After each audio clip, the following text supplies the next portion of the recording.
주님 제자들과 유월절 마지막 식사를 하시는데 분위기가 대단히 무겁습니다. 그리고 이제 예수님께서 이 식사를 하시다가 성찬 예식을 하시는 거예요.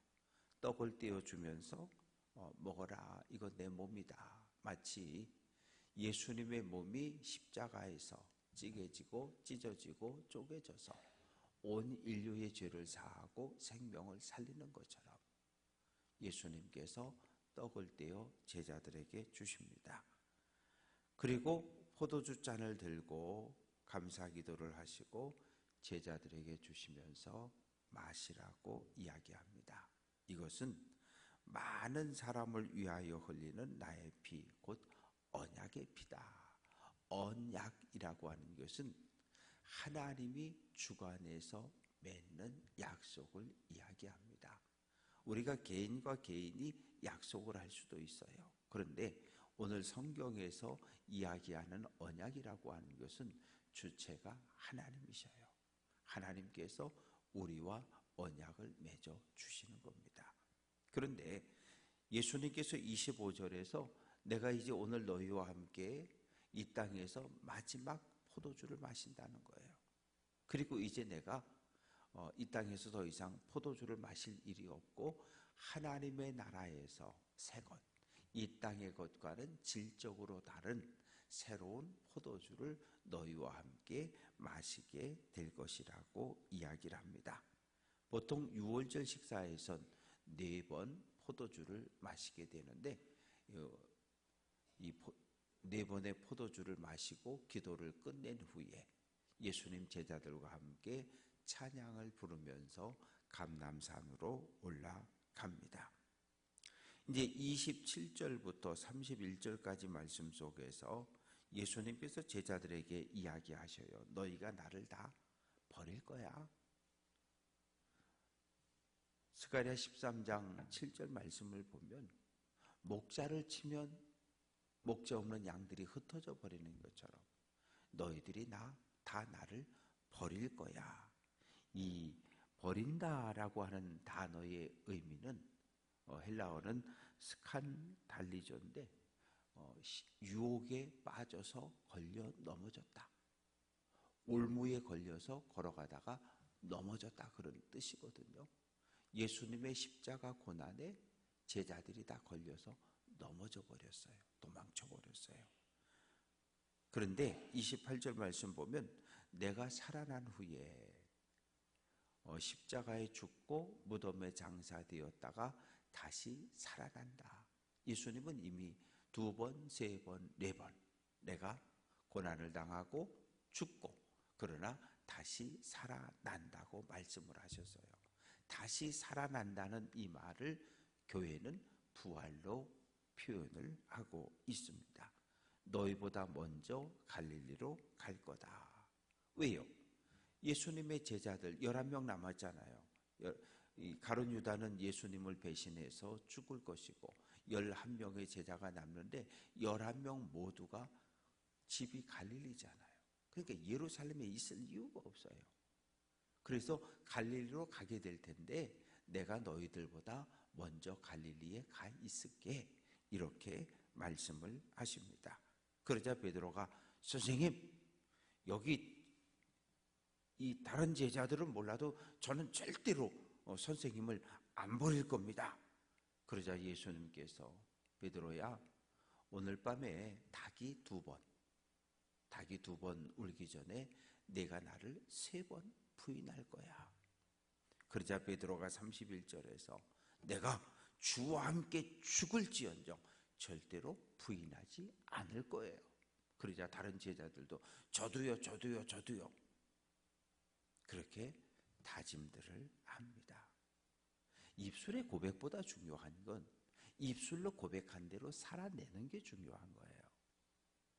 결혼식장에 들어가서 서로가 서로를 죽음이 갈라놓을 때까지 함께 살겠다고 결혼에 약속을 하잖아요.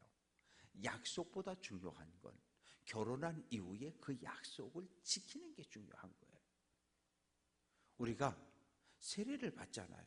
성부와 성자와 성령의 이름으로 세례를 주노라. 세례 받은 게 중요한 게 아니라 세례 받은 사람답게 살아가는 게 중요한 거예요. 약속보다 어려운 건 약속을 실천하는 게 더 중요한 거거든요. 그런데 제자들의 고백은, 입술의 고백은 전부 거짓말이 되고 맙니다. 겟세마네라고 하는 곳에 올라가셨는데, 이 겟세마네라고 하는 이 단어의 의미는 기름 짜는 집, 그런 의미를 가지고 있어요. 예루살렘 동쪽에 감람산이라고 불렀는데 올리브산이죠. 올리브 나무가 워낙 많았기 때문에 올리브산이라고 불렀고, 당연히 이 뭐 들기름, 참기름, 우리가 들깨, 참깨 농사 지으면 그거 들고 기름집 가서 기름을 짜내는 것처럼 올리브 나무가 많으니까 올리브 기름을 짜는 집이 있었다라고 우리는 쉽게 짐작을 해볼 수 있잖아요. 그래서 겟세마네라고 하는 것은 기름 짜는 집이라는 의미인데, 예수님께서 제자들에게 말씀하십니다. 얘들아, 나 기도하고 올 테니까 너희 여기 좀 있어. 그리고 33절, 베드로, 야고보, 요한 세 제자를 데리고 조금 더 올라가시는 거죠. 세 제자에게 심히 놀라시며 슬퍼하사, 얘들아, 내 마음이 심히 고민하여 죽게 되었다. 나 너무 힘들어. 나 너무너무 힘들고 고통스러우니까 너희는 여기 머물러 좀 깨어 있을래? 깨어 있으라고 하는 말은 깨어서 나를 위해 기도해 줘, 그런 의미예요. 예수님 얼마나 힘드셨으면 이때까지 제자들에게 이런 말씀 안 하셨거든요. 제자들의 문제를 예수님이 다 해결하고 풀어주셨지, 단 한 번도 얘들아, 나 너무너무 힘드니까 너희가 깨어서 나를 위해 기도해 줄래? 중보의 기도를 요청을 하고 있습니다. 그래서 이제 8명의 제자, 3명의 제자, 그리고 예수님은 조금 더 올라가셔서 엎드려서 기도하십니다. 뭐라고 기도하냐면 35절, 땅에 엎드려 될 수 있는 대로 이때가 자기에게서 지나가기를 구했다. 땅에 엎드렸다는 거예요. 근데 유대인들의 전통적인 기도는 하늘을 쳐다보고 눈을 똑바로 뜨고 하늘을 쳐다보고 두 손을 높이 들고 이렇게 기도하는 게, 이게 유대인들의 기본적인 기도의 자세예요. 근데 예수님은 땅에 엎드렸어요. 왜? 도저히 더 이상 견딜 수 없는 마음의 고통과 괴로움 때문에 땅에 엎드립니다. 아빠, 아버지요. 어린아이가 아버지를 부를 때 아빠, 아빠 하는데, 이 아바라고 하는 단어는 아버지, 그런 의미입니다. 아버지께는 모든 것이 가능하오니 이 잔을 내게서 옮기시옵소서. 지금 내가 십자가라고 하는 이 잔을 받아야 되는데 이거 좀 옮겨달라는 거예요. 이 무거운 잔을 안 마시게 해달라는 거예요. 십자가를 좀 안 지게 해달라는 거예요. 하실 수만 있다면 이 십자가 좀 안 줬으면 좋겠으니까 이 십자가가 내게서 좀 지나가게 해달라는 거예요.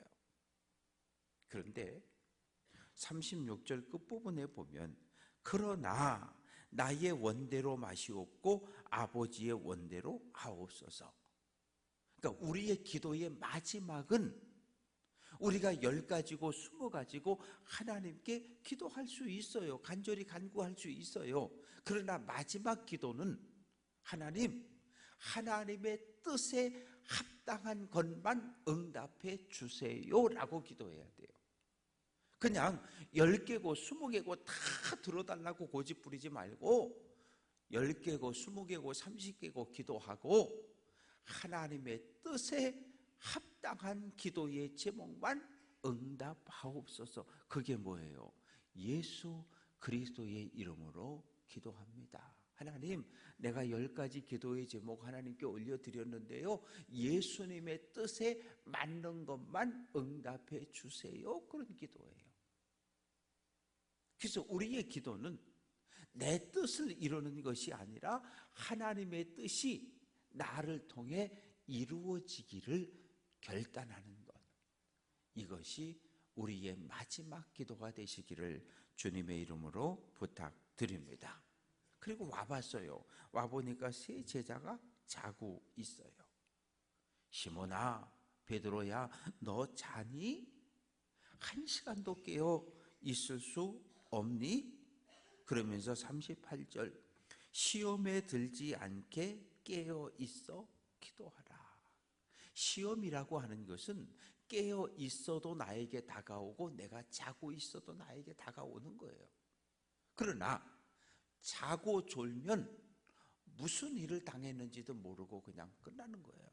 그러나 내가 깨어 있으면 나에게 다가오는 고난과 시험을 극복할 수 있다고 하는 거예요. 그래서 예수님은 계속해서 깨어 있으라, 깨어 있으라, 깨어 있으라고 요구를 우리에게 하시는 거예요. 왜? 깨어 있어야 시험을 감당할 수 있으니까. 깨어 있어야 도적이 쳐들어오는 것을 막아낼 수 있으니까. 영적으로 깨어 있어야 우리 가정을 공격하는 사탄, 우리 교회를 공격하는 이단 막아낼 수 있으니까 깨어 있으라고 요구하십니다. 그리고 가서 또 예수님은 기도하고 오셔요. 와 보니까 40절, 제자들이 잤어요. 눈이 무거워서 그냥 잠겼다는 거예요. 이 세상에서 제일 무거운 게 뭡니까? 그러면 눈꺼풀이라잖아요. 이 눈꺼풀, 눈이 감기는 이것을 우리가 강제로 어떻게 올릴 수가 없는 거예요. 41절, 세 번째 오사 그들에게 이르시되 이제 자고 쉬라. 그만 되었다. 때가 되었다. 때가 왔다. 인자가 죄인의 손에 팔리게 되었다. 누가 오고 있습니까? 가롯 유다가 오고 있는 거예요. 누굴 데리고? 성전 경비병을 데리고 대제사장의 명령을 받은 성전 경비병 군대를 데리고 지금 예수님을 잡으러 오고 있어요. 42절, 일어나라, 함께 가자. 일어나라는 거예요. 함께 가자는 거예요. 어디로? 나를 잡으러 오고 있는 가롯 유다에게로, 나를 잡으러 오고 있는 성전 경비병에게로 함께 가자는 거예요. 그런데 43절, 12 중 하나 유다가 나타납니다. 대제사장, 서기관, 장로들에게서 파송된 무리, 정확하게 표현하면 성전을 지키는 성전 경비병을 이야기합니다. 칼을 들고 몽치라고 하는 것은 요 짧은 아주 단단한, 우리 표현으로 해보면 박달나무 곤봉을 들고 왔다고 생각하면 돼요. 아주 단단하고 짧은 몽둥이를 들고 와서 이거 뭐 하는 거냐 하면 이 시위를 일으키고 반란을 일으켰을 때 이걸로 때려서 진압하는 그런 도구이거든요. 그걸 들고 예수님을 잡으러 왔는데 예수님을 잡기 전에 미리 약속을 했어요. 여러분, 내가 막 뛰어가서 선생님 하고 입맞춤을 하면 그 사람이 예수인 줄 알고 그 사람만 때려잡으면 된다고. 그래서 대제사장에게로 끌고 가라고. 그런데 입맞춤이라고 하는 것은 예나 지금이나 유럽이나 이쪽 문화는 그저 만나면 키스하는, 입맞춤을 하는 것이 당시의 그들의 인사법입니다. 우리는 만나면 고개를 숙여서 안녕하세요, 식사하셨습니까? 우리는 이렇게 인사를 하지만 이 유럽 사람들은 지금도 만나면 그냥 처음 보는 사람도 끌어안고 쪽쪽거리고 그게 인사법이에요. 제자와 선생님이 만나면 입맞춤을 하는 거였어요. 그런데 이 사랑의 입맞춤, 존경의 입맞춤을 가롯 유다는 예수님을, 선생님을 잡는 데 써먹고 있는 거예요. 라비오, 선생님 안녕하세요 하고 입을 쫙 맞힐 때 사람들이 달려들어서 예수를 붙잡습니다. 그러자 47절 말씀 보면 곁에 서 있는 자 중에 한 사람, 요한복음은 베드로라고 이야기하고 있는데 칼을 쫙 빼가지고 말고라고 하는 사람의 귀를 쳤는데 대제사장의 종이었다. 예수님께서 내가 성전에서 늘 낮에 말씀을 가르치고 전했는데 너희는 그때는 나를 안 잡아가더니 한밤중에 칼과 몽치를 들고 나를 잡으러 왔느냐. 그런데 문제는 50절입니다. 제자들이 다 예수를 버리고 도망쳤다. 아니, 베드로가 선생님, 얘들은 다 선생님을 배신하고 버릴 수 있어도 저는 절대로 안 그럴 거예요. 죽는데도 같이 갈 거예요. 그렇게 얘기했으면 베드로가 가로막았어야죠. 안 돼! 우리 선생님 못 잡아가! 나를 먼저 잡아가라고 이랬어야 되는데 다 도망쳤다는 거예요. 11명이. 51절에는 한 청년이 벗은 몸에 베옷 이불을 두르고 예수를 따라가다가 무리에게 잡혔다. 베옷 이불이라고 하는 것은 아주 고가의 천을 이야기합니다. 귀족들이 그 속옷을 만들 때 사용했던 이 천이 이 배거든요. 아주 값비싼 옷감입니다. 그걸 둘둘 몸에 마르고 있다가 너도 예수 제자냐? 하고 옷을 잡으니까 그냥 옷을 훌떡 벗어놓고 그냥 이렇게 요즘 표현으로 하면 속옷만 입고 도망을 쳤는데 학자들은 이 한 청년을 마가라고 그렇게 이야기하고 있습니다. 말씀을 정리합니다.